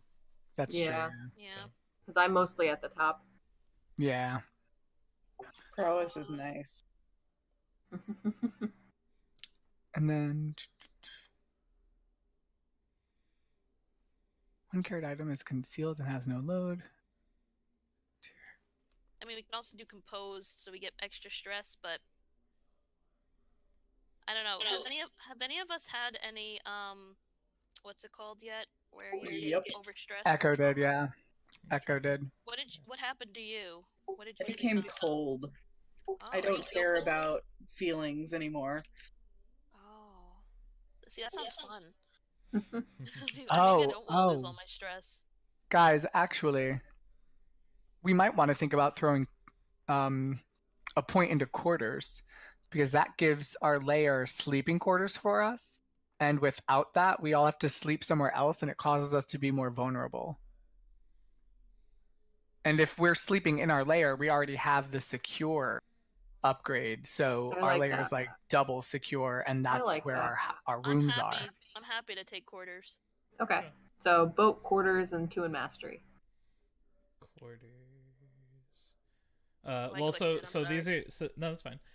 You guys can all edit this sheet. I gave access to everyone. So these are so that's what you want to use your 2 banked advancements on, is 2 in the mastery. If Cool, if cool. if everyone's good with that, I think it's smart so that when we're close to it, it'll be easier for us to grab. Yeah. Okay. Yeah. I will go ahead and press the backspace bar on that advancement thing, and that's good. Yeah, so now all we need to do, the last thing, is to pick a favorite contact. And so basically the way that this works is you have a contact for the crew, who's like a close friend, a longtime ally, a partner in crime. And then basically what happens is one faction is also friendly with this contact, so you get +1 status with that faction, and one faction is unfriendly with this contact, and you get -1 for associating with them. I like the smuggler. I was gonna say Hoxley. For the hawkers. I was like, it would it's- make sense narratively, but I'm going the opposite direction. We should. I was thinking we should pick something that is not of our forte, so that way we would have advantage in something that we're unfamiliar with. That's not a bad idea. I already know a blue coat. Yeah, So I wouldn't that's the other thing, is if you wanted to pick blue coat, I could just make that Jaren. Like these like NPC names are just kind of like there for like people to start with. Just ideas. What's the benefit of having him be a crew contact as opposed to like someone I just know in the game? He'll help the whole crew. He'll be like a Costa. Well, like Costa could also be this contact, right? I mean, it's always good to have a cop on our side. That's true. Because we know a lot of... I feel like we are deal brokers, so we don't need a deal broker. Hail like necessarily. And I don't know how we would know a magistrate, but I also wouldn't be opposed to that. I was thinking the socialite. Indecisiveness. Right. Yeah, I know, we're all over the place. Any of these could work, I think. I don't think we need Marlowe. I don't think we need Lydra. But the rest of them could work. The other 4 could work for us, though. I think because you already have a police person, we don't need him. Yeah, That's I figure. So the thing is, so let's talk about Jaren real quick. Jaren is like a person that you know, but mechanically he is not like your ally, because you like he's not like a contact the same way that like Nerix or whatever her name is. Oh, okay. So the same way Jaren's not like your friend. So if you want to pick blue coat, what I'm offering and suggesting is that we just change who the blue coat contact is. That way we use Jaren, who's an established NPC already, and we give him like a actual mechanical purpose. You can also like if you want to do something else or like pick a different blue coat, you Undertow can always start like a long-term project that is like, make Jaren my friend, and when you finish that, then like Jaren becomes a contact the same way that Nerix is. I got you. You can do that. I mean, I'm happy to just have him be our contact now. I was gonna say, what's the mechanical difference between a magistrate and a blue coat? Because that's the only thing now I'm wondering. Let's see. Like, what kind of things could a blue coat accomplish and not accomplish for us, as opposed to a magistrate? I mean, they're like, a magistrate is like a government official, essentially. Right. They could put pressure on a blue coat. I'm thinking like, you know what I mean? Like, do they have the ability, like a politician could pressure the police to do such and such? There's no predetermined mechanical benefit or deficit to any of them. It's all just kind of flavor. Gotcha. I would think that, like, I don't know, having a blue coat contact would be more like street level. Like, we would know for sure that, like, if something's going down, the cops are gonna look the other way or whatever. Whereas if we had like a magistrate contact, it would be more like, you know what, maybe getting us out of jail, or I'm like, with you 100%. We'll go with the blue coat now. The magistrate when we get the ghost market, because then he's going to be like, what the hell are you people doing? Yeah. Okay. And even for now, like, a blue coat could get us, could at least just like get people away or something like that too. So like, people will street level. hesitate to mess with us maybe a little bit more if they know that Mm-hmm. we're actually already in with the popo. And I'm pretty sure I hooked up with him, so. You did. You're pretty sure? Yeah, I think it was like first or second session. It was in like the second session. Yeah. I made a fortune roll for him. It was the opening roll. It was the opening roll of that session. Yeah. It was the I'm pretty sure he either got like a 1 or 2 ones or something like that. It was bad. I mean, it was. So good that's for our you. crew. That's the crew. We did it. That's our crew. We did it! Yay! The little achievement unlocked The little hawkers that could. screen The little hawkers. pops up on all of your guys' HUD because now you've officially completed my tutorial. Yay! You've solved my tutorial puzzle. You guys are officially like real Blades in the Dark players. I mean, you have been for a while. But yeah, so there's other like mechanical stuff that you guys don't know everything about, but they are like smaller subsystems that I'll get into if we get into that. Like, if you get -3 faction status with someone, you go to war with them, and that has its own kind of like subset of rules. That sounds fun. And I will Take us at least 3 episodes to end. I'll tell you about all of those if you like end up at -2 faction status with someone, and there's like the potential there for it to happen. I'll let you know in advance of that, so if you decide to go -3 with someone, you'll know what you're getting into. Okay. And same thing with like there's like crafting and like all sorts of other like little small subsystems that will. Which I'm gonna slowly be morphing into, which is why I was okay with us. Which is why I think getting the ghost market later on would be good, because I'm gonna start moving towards being a tinker. So, I have a question though. You said for our contact we got a +1, -1 to certain factions. Yes. Which ones? I'll have all of that by next time. Yeah. Cool. I'm making my little thing of notes here of like shit that I need to do for you guys before. Yeah, this is all the shit that I need to do for next session. Nice. Don't lose it. There are so ever since I started doing this post-it note shit, there are post-it notes all over my desk now. It's kind of crazy. Just everywhere. All right. So, that is dope, and I'm glad that we did that. And we've got like 15 minutes left ish. What would you guys like to do for 15 minutes? I would like to propose a score immediately, a very small score, where we go fight a ghost. Let's do it. I would like to fight a ghost. Let's fight a That ghost. should be interesting, given that Echo has not attuned to ghosts, so her punching abilities are gonna suck. I can't even sway them yet because my talking doesn't affect ghosts. But I like the idea. I like it. Yeah, I I can't was see kidding. it either. I was kidding. I like it though. I can get ghost voice at some point, so I can sway ghosts, and I'm going to take that. I have the compel ability. I can force them into like our world, and I can command them to do. It could be a test the water type thing, like. Do you wanna? Oh, can we do that? Can we do that? Can I be like, guys, I'm pretty sure I can force ghosts to appear, but I really don't want to do it alone. Anyone mind being my meat shield? Well, I took no Ghost from me, Hunter. I took Ghost Hunter as an ability last time, and you said that we were gonna go over that a little bit more. Sure, we can do that. Hold on. Okay. Let me Because I bring up- didn't know. let me bring Like up Mind your- Blink is pretty self-explanatory, but like Ghost Form and Arrow Swift. That's right. I didn't really get. I was gonna look up what that means, and I totally didn't because I'm a terrible GM. You're a Should've great made a- GM. Should have made a post-it note. I should have. You're right.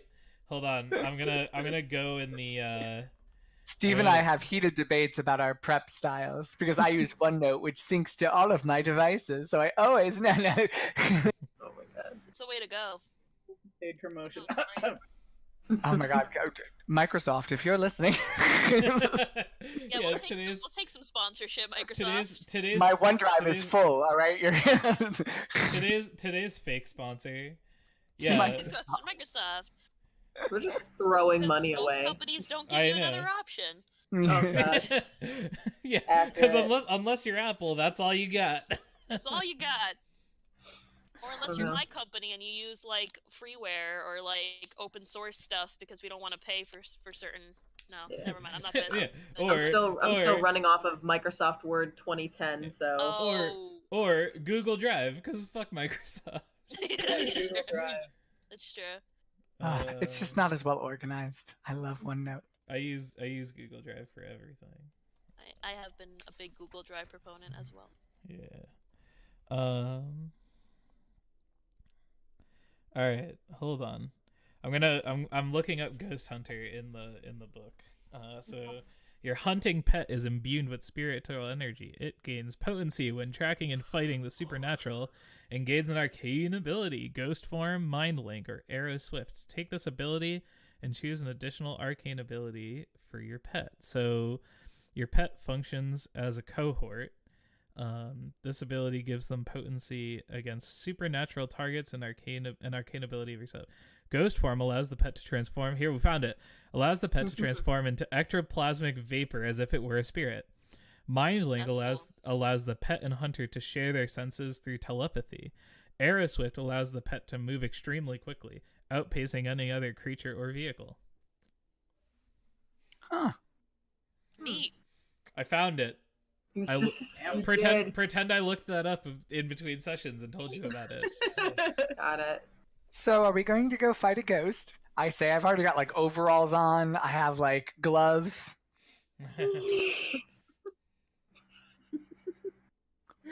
Sure. And then I'm just gonna tell Gerald to become a ghost and be like, "Oh no, there's one." Are you taking? You need to start collecting them, right? And yeah, I do. Are you taking Ghost Form? Is that what you're picking? No, I kind of like Mind Link. I like Mind Link for what Crow wants to do. You just want me to be able to talk to you as your Crow.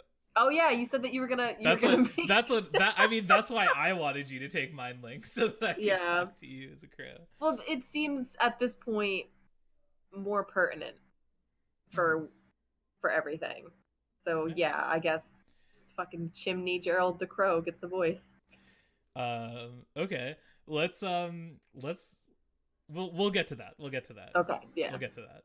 I'm gonna bank that reveal. Savor it. No, I'm gonna bank it for something. I have several videos of hysterical GM voices I can send you. I've got them. I am really terrible at voices, so it's okay. Only makes it better. So the reason that we're going to fight the ghost is that you're collecting them for some reason. I know you mentioned it before, but you need them for either experimentation or to fight for you. Is that what? Fight for us. Yes. Oh, yeah. Okay. Yeah. You could do that. You could do a score to like go research stuff, and that could like encountering ghosts and stuff, and you could practice your spirit binding ritual long-term project or something like that. Could we do it?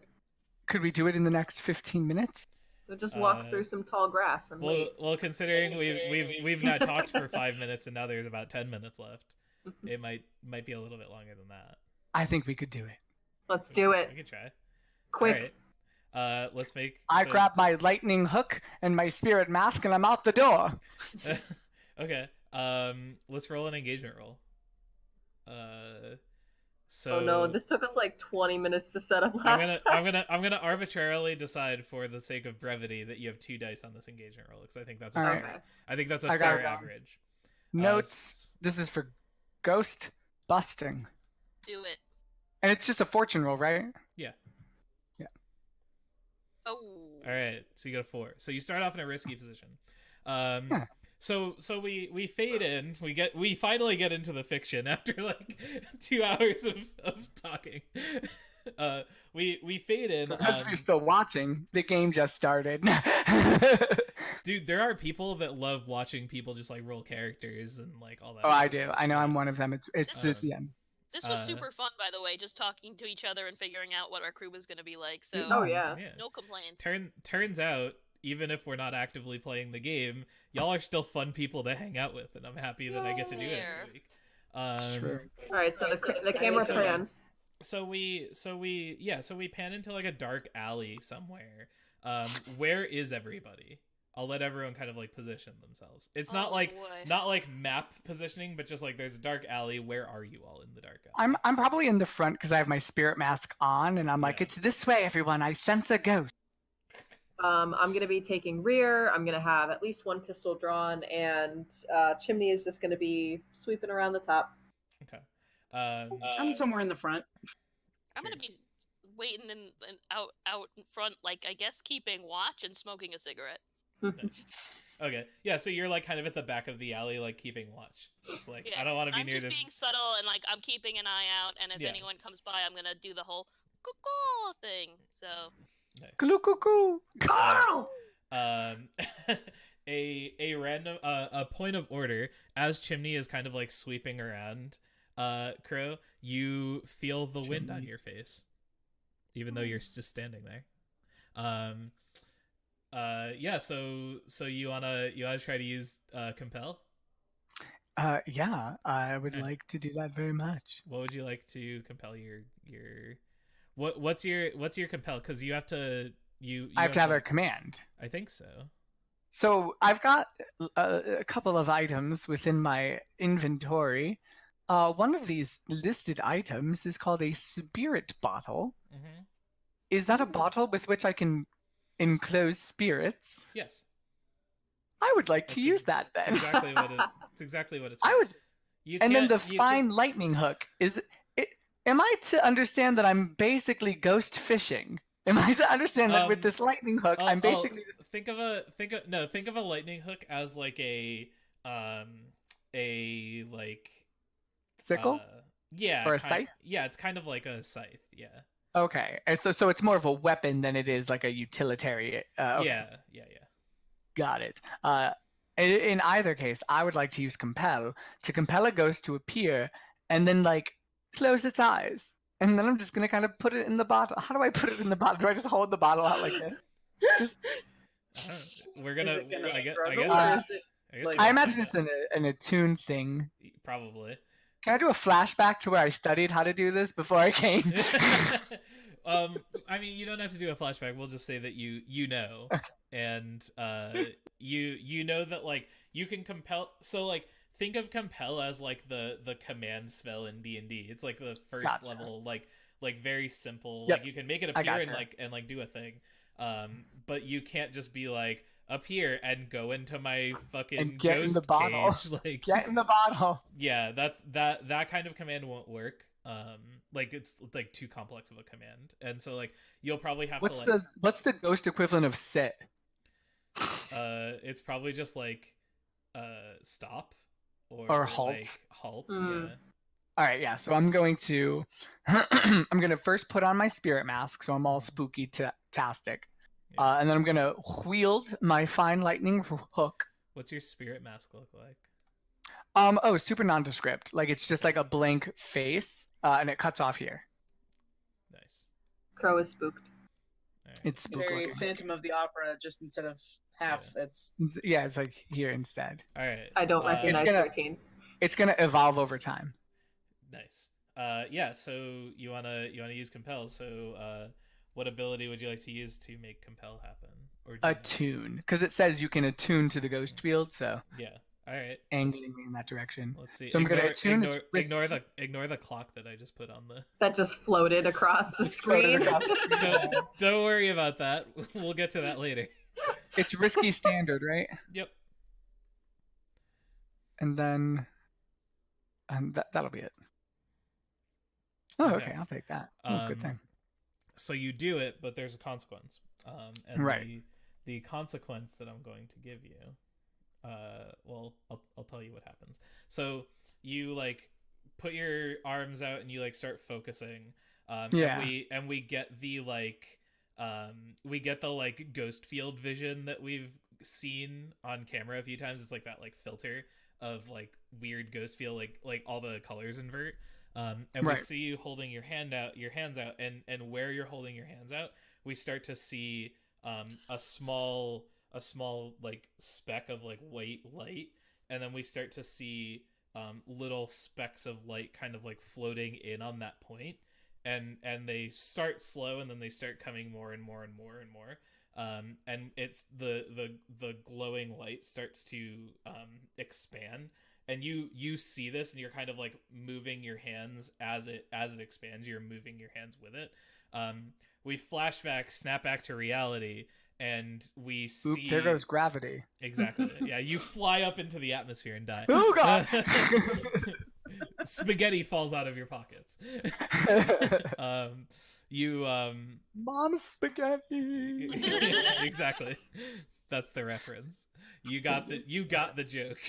I got it. Yeah, so like you guys, the three of you see like this like corporeal version of what we saw in the ghost field, like starting to expand, and then like as it kind of like there's like a moment, and it like corporealizes, if that's a word, into a feral ghost.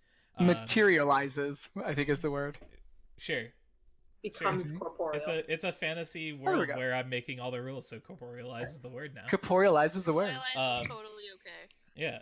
So you manifest a ghost, and here's your consequence. It is a feral ghost. It's Felicia. Oh, I was like, it's fucking Felicia, man. Nah, dude, you're not ready. You're not ready for Felicia. Felicia already. I'm not gonna sick Felicia on you when we've only got like 4 minutes less of a session. That's fair. So yeah, you the consequences. This ghost is feral, and as such does not obey your command. So you get half. That's the consequence. You materialize this ghost, but it will not obey the command, and it instead lashes out at you for 1 harm. Okay. So I'm gonna go ahead and resist that. Okay. Yep. So that's a insight resist or resolve resist. Whatever. Yeah, resolve. Yeah. Someday I'll have that memorized. Probably not though. And I GM too much to care about player rules. All right, so you resist it for free. So it lashes out at you with its like claws, and it was gonna like ghost burn you. So what do you do to resist? What's it look like? So ghost burn, that's like a it's not a physical. Could I resist that with like just like the sheer force of will, being like, no, you me, or do I have to physically get out of the way? Whatever you want to do. I want to just stand there and let her like ghosty hand hit me and have it do, and then for me to just shove the bottle in her face and be like, get in. Okay. It's like catching a Pidgey. Yeah, so we get this cool like anime moment as it's like swiping at you, and we get like the sound as it hits you. And so normally what happens when like ghost burns happens is like it passes through you, and it like leaves like a scar where it like goes through, and that's what that is. And so instead you like stop it with your like sheer like force of will. You are like making this thing corporeal enough that it cannot pass through you for momentarily. It's like you're parrying it, and then you want to like use the ghost bottle. Yeah, I want to be like, get in. All right, make an attune roll. I'm just gonna open the thing, and I'm gonna say her name, not Felicia, and then her name is not Felicia now. This is risky, standard, and I'm gonna stress myself a little bit. I'll take 2 stress for this one. There you go. Seems like the time to do it. Word. That is rough, babies. So you fail. So like I guess shoving the bottle in its face didn't do the trick. You straight up fail. Oh my God. Take the bottle. So here's what happens. So I'm gonna make a hard move here. You do that, and you start to attune, and we start to see like that is like what you need to do. Like we see there are like runes etched in the bottle that like as you start attuning to it, they start to like glow. But as you do, the ghost kind of like reels back and then like takes another slash at you, and it smacks your spirit bottle, and it goes like flying down, and you lose your spirit bottle. You bitch. It shatters. I want to catch it. How would you like to do that? Ooh, I want to catch With his hands? it. Yeah, I mean, you have to make some sort of roll to do such a thing. I'm trying to figure out what role would be best. Probably finesse, something like that. It definitely feels like finesse to me. Oh, great. That's the one I have nothing in. But I am free of stress. Dress yourself So we can much. stress. Because I don't understand what you doing with this bottle, but I know it's important. I know he needs this. Risky. Standard. Let's add a die there before my computer freezes. Oh no. 1 bonus die. Submit. What we doing? Okay. We doing it. Okay. So you succeed with a consequence. So I'm going to say that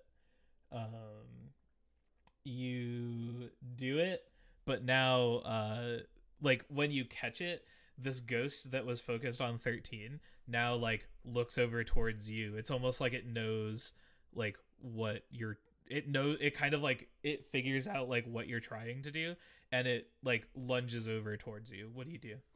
Oh, that's fine, because I'm going to put part of my load into electroplasmic ammunition and shoot it. All right. Can I do that? Yeah. So I have the clock that I have here is the like ghost weakening clock. Gotcha. And the more like stuff you do to it, the more like basically like you had an opportunity to like catch it in the spirit bottle right there. And and since you failed that roll, now you need to fill this 6-part clock in order to try again with the spirit bottle. Gotcha. Yeah. Gotcha. It's like Pokemon, you have to weaken it. Yeah. You essentially just tried to catch a Pokemon without. Nice. Yes. Nice. So that's 3. So yeah. So what does it look like, and what does like what's the difference between like your like what's your electroplasmic ammo look like, and like what does that make the move look like? To be as anime as possible, of course, like yeah, we only encourage peak anime on this show. I imagine Crow's been kind of walking at the back this whole time with just one pistol down by his side, because it's the one that he loaded the electroplasmic ammunition into, because he's like, I think there's going to be ghosties. So it's down by his side, and as 13 is up there just fucking up, he is able to catch the thing, and then as soon as he looks back and sees that there's a ghost, he's like, it's oh like no, flying at you. Yeah, so we're just gonna whip that hand up, and let's say we get off 2 shots, and they have like blue-white flame licking off the back of them as they hit the ghost, and like there's definitely, let's say that there's the aura of the ghost that's like unseen, and then the blue flame comes and hits that aura, and then just like licks around it as the ghost gets hit. Totally. Yeah. We see like the 2 shots fire, and then like as the like smoke clears, because of course there's smoke because we're going for max anime, we see it like there's like a chunk, like a big chunk missing out of the ghost, like in its torso, and like the edges of that like chunk missing are all like this like blue flame. Yeah. Cool. What does it look significantly hurt? Like, does it look like I could throw the Pokeball at it and it will just like zap into the Pokeball? Or like, should 13 do something now? I mean, like you could try, but you would have to make the attune roll. Can I make the attune roll from a distance, or do I have to be holding it? You have to be holding it. It doesn't say that on the bottle. All right, let's attune. Let's stress and attune. Let's do this shit. I'll take a stress. Take an extra die on top of it. No, you can only get 1 bonus die ever. Oh, okay. I didn't know that. Well, in that case, just take the extra bonus die, and I'll take the stress. Don't stress yourself. Okay. Oh, but I want to. You're like telepathically. No dice. Wow, this ghost is like not about this bottle. Yeah. So This ghost, man. so you and I have a consequence. you try to. At least I'm not stressed. So the consequence is you lose ticks on the clock. Unfortunately. So yeah, so you do that. So it's just Crow being like, You you tried to do your exactly way. what like 13 was doing. It didn't work. Yeah. I don't know what to do, so I'm just like, you're a genie in a bottle. Gotta treat you the right way. Like, Exactly. Yeah. Christina And Aguilera, the most powerful whisper. it is the ghost's like power words actually, and so they heal a little bit, and I'm like, oh fuck. So it's 10:05. Does anyone need to leave right now, or do we want to finish this up? We could start it next time. I think we should leave this on a cliffhanger. Yeah, that's fine. Okay. We could do cliffhanger it. Yeah, so the last thing we see is like Crow like holding this bottle, and like 13 like behind with like the mask and the lightning hook, like kind of like getting ready. Echo, we see you like kind of like standing battle ready, and then the last shot is of Undertow kind of like standing like a ways away at the corner, just kind of like leaning up against the corner and smoking a cigarette. I want the ending scene to be her smoking the last drag, dropping it, and then as she like stomps her heel on it, then it like is an abrupt stop, fade to black and white, ending credit song. Like, yeah, down. Genie in a bottle starts playing. yeah, but it's in like a postmodern jukebox, like vintage style. Oh, I cover of love it. that. God. Yeah. Wait, genie in a bottle, Japanese. I need So to find good. this. All right. Cool. So that was the session, mostly talking and setting We have stuff a up. crew. It was awesome. We have a crew. But we have a Yeah. crew. Now. Yeah, we finished the tutorial. Like finishing the tutorial is cool. pretty legit. We're real boys and girls now. Right. Yay! I don't really think that we get any experience because we didn't No. really do much. But That's fine. you know. But yeah, We it's built our fun. crew. So yeah, you built a crew, and you got a little side mission going on. And Yeah. Next time we'll do that, and we'll get into the meat and potatoes of like being a crew. So Sounds good. The tofu and potatoes. Awesome. cool. Thanks you guys for coming Thanks, and joining everyone. me and playing. Thanks. Thanks. Thank you. That was fun. Thank you Great for night, joining everybody. us, Internet. Yeah. Bye, Internet. Good night, internet. Good night. We'll be back next Next Monday. week. Next week. There's D&D on Thursday. If you want to watch D&D, I'm pretty sure there's D&D on Thursday. Subscribe to The Frog should is make Dead sure. on YouTube. Yeah, Subscribe. there's a YouTube. I do a podcast with this guy. Wait, this guy over there, down that way. I'm just following you. I have no idea. We're doing us on Sunday. We're doing the next episode. Nice. Yep, right? this Sunday. Yep. Yeah. What's the podcast called again? Discussions Discussions and and Dragons. I'm gonna subscribe. Yes. Done. Wait, Yeah, it's not in real life podcast form. It's just on YouTube right now. Oh, okay. But We're building up our repertoire so that Yeah. when we go real life podcast, we already have tons of episodes at the ready. well, so the thing about it is, I'm pretty sure in order to maintain a IP address for a real life podcast, it costs like money a month Yeah. to host. So wow, money, a whole money. I know, right? Shit. That's Okay. my very very limited knowledge of like how podcasting works, but as I figure it out, we'll get there. And I want to do a whole bunch more podcasts because like doing the podcast with you is really fun, and I want to do more of it. Aw.